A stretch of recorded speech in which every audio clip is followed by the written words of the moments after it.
Os europeus parecem estar generalizadamente de acordo quanto a uma matéria, os cuidados até com o ambiente. A União Europeia, aliás, aparece como a guarda avançada na luta contra as alterações climáticas. Mas estará realmente a ser tudo feito como devia em termos de matéria ambiental, ou os países empurram a bola para o lado dizendo que a culpa é do vizinho? Foi por esta razão que viemos a Esposende, bem perto deste Rio Cávado, fazer este programa sobre uma Europa mais verde.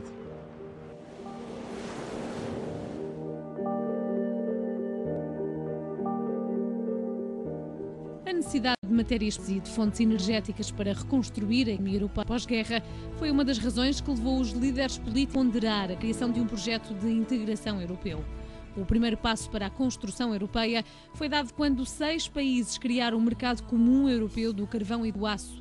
O objetivo principal era o de assegurar a paz entre as nações europeias vencedoras e vencidas, sem a pressão de uma competição em redor destes decisivos fatos para cada um dos Estados. Mas ao longo da segunda metade do século XX, a energia ficou no centro das atenções da Europa. A 25 de março de 1957 é assinado o Tratado de Roma, que, para além da CEE, institui a Comunidade Europeia da Energia Atómica. No entanto, o sonho atómico em algumas seria transformado num pesadelo. A 26 de abril de 1986, o reator 4 da central nuclear de Chernobyl, na Ucrânia, sofre uma violenta explosão que liberta uma nuvem de radioatividade que atinge a União Soviética, a Europa Ocidental, Escandinávia e Reino Unido. Pela primeira vez na história, a humanidade descobre o lado oculto de uma energia indomável. 20 anos depois, ainda não há consenso quanto aos números do acidente.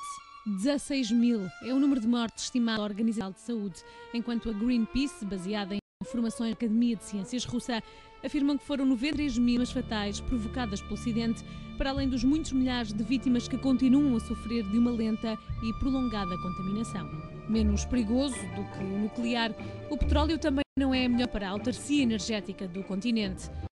Ex-se dependente deste ouro negro, a Europa sofreu de perto as consequências da crise petrolífera de 1973. A dependência petrolífera da economia europeia é evidente sempre que há um abanão dos preços de Brent. Nos últimos 20 anos, a evolução do valor de mercado deste combustível não foi imune às 2 guerras do Golfo, forçando a Europa a pensar em alternativas. Marcado por 2 guerras violentas e por acelerado desenvolvimento industrial, a espécie humana destruiu ecossistemas inteiros e obliterou recursos naturais sem precedentes. Em 16 de setembro de 1987, ocorre um acontecimento histórico. 20 países subscrevem o Protocolo de Montreal sobre substâncias que empobrecem a camada de ozono. A evolução do consumo energético nacional acompanha o desenvolvimento das grandes cidades. Dados da entidade reguladora dos serviços energéticos e um crescimento vertiginoso nos últimos 20 anos.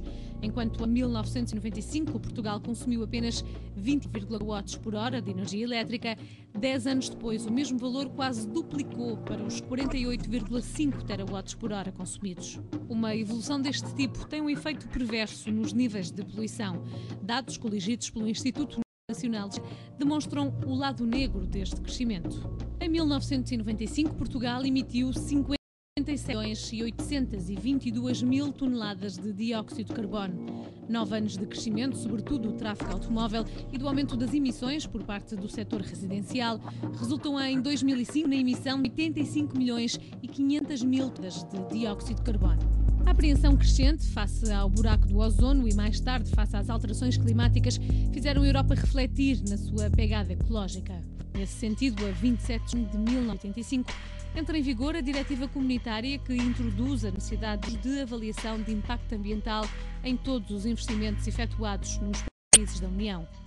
Os estudos têm como principal função fazer uma avaliação sistemática dos efeitos previsíveis de cada projeto sobre o ambiente. O país deu passos decisivos para resolver um problema que agravava a cada ano. Em 1995, um português produzia em média cerca de 385 kg de lixo, um número que em 2005 atingia o valor recorde de 446 kg por habitante. Os números eram inferiores às médias europeias, a diferença de pouco valia a Portugal, uma vez que o tratamento era deficitário. Por isso, o problema agravava-se antes com um crescimento proporcional das lixeiras a céu aberto. A obrigatoriedade de subida de patamar foi uma que Carlos Pimenta verificou à chegada ao primeiro governo de Cavaco Silva a meio dos anos 80. Começava então uma revolução verde. O Protocolo de Quioto, em vigor desde 16 de fevereiro de 2005, tem a vinculação de aproximadamente 170 países mais a União Europeia. O objetivo é conseguir, entre 2008 e 2012, redução global de 5% das emissões de gases com efeito de estufa. Os Estados Unidos foram até 2006 o principal poluidor, sendo responsáveis pela emissão de 30,3% de toda a poluição produzida no planeta, um valor superior à soma das emissões de toda a América do Sul, África, Médio Oriente, Austrália e Ásia. Há poucos meses foram ultrapassados pela China, a oficina do mundo. Apesar destes números, o governo norte-americano continua a valorizar um modelo de crescimento económico que subestima as políticas ambientais. Se olharmos para a cartografia de Quioto, verde é a cor dominante ao destacar os países que ratificaram o protocolo. Para além dos Estados Unidos, a Austrália e bem o Cazaquistão ratificou o protocolo, mas destaca-se amarelo porque ainda não foi capaz de cumprir os objetivos acordados. O cinzento assinala países como o Zimbábue, o Iraque ou o Afeganistão, que não tomaram uma posição oficial nas negociações. Portugal já ultrapassou o limite que propunha e tudo indica que até 2010 o teto máximo irá ultrapassar os 42% de emissão de gases com efeito de estufa. Se assim for, o valor das multas a pagar poderá atingir os 1,5 mil milhões de euros, segundo números avançados pela Quercus.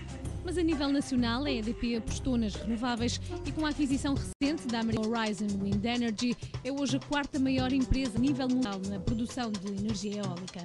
Até 2010, a empresa de energia portuguesa vai atribuir 58% do seu investimento ao setor das energias renováveis. A energia eólica é claramente a protagonista, passando de 7% do total da produção instalada em 2006 para 28% em 2010. Em contrapartida, cão, fuel e cogeração sofrem uma inversão radical, descem de 46% em 2006 para 28% em 2010. Feitas as contas, a elétrica prevê entrar na nova década com 54% da produção de energia de renováveis.